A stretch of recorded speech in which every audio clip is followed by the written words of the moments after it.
खुलुमबाय आं किलिकां ब्रह्म बड'लेण्ड बुब्लिनि जानानै बयखौबो बरायना लाबाय दिनै 25 जुन 2024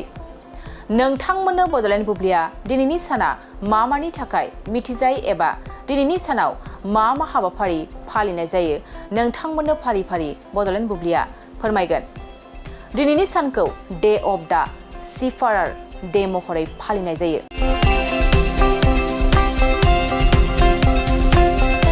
लैथो दावबायारिफोरनि साना हादर गेजेरारि लैथोआरि आफादजों खुंजानाय मोनसे बोसोरारि फोरबो जाय लैथोआरि दावबायारिफ्रा जोंनि साफ्रोमबोनि जिउआव होनाय बिहोमाखौ गनायथि होयो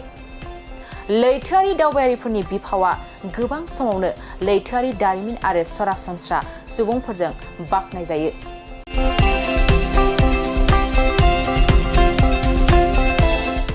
बेनि अनगायैबो दिनैनि सानखौ नेशनेल पेट्स डे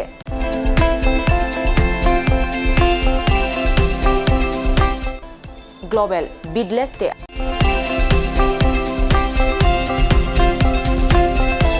आरो वर्ल्ड विटिलिग' डे महरै फालिनाय जायो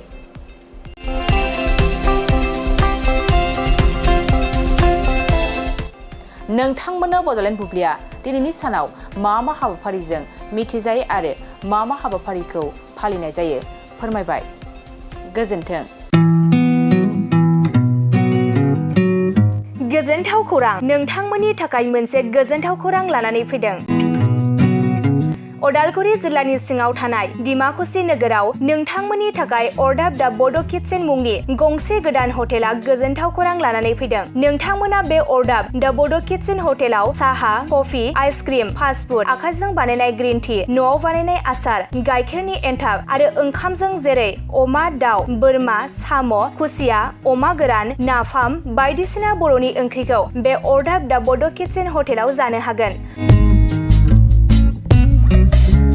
अरदाब दा बड' किटचेन हटेला डिमाकुसि सेन्ट्रेल बेंकनि खोलाहा बरुवा रेडिअ मबाइल गलाजों नांजाबनाय सोरबाफोर अरदाब दा बड' किटचेन हटेलाव बायदिसिना जामुं आदार जानो थाखाय सिगांग्रो अर्डार हरनोब्ला नैबे 8135967290 जामबुं नाम्बाराव कल खालामनानै बुकिं खालामहरनो हागोन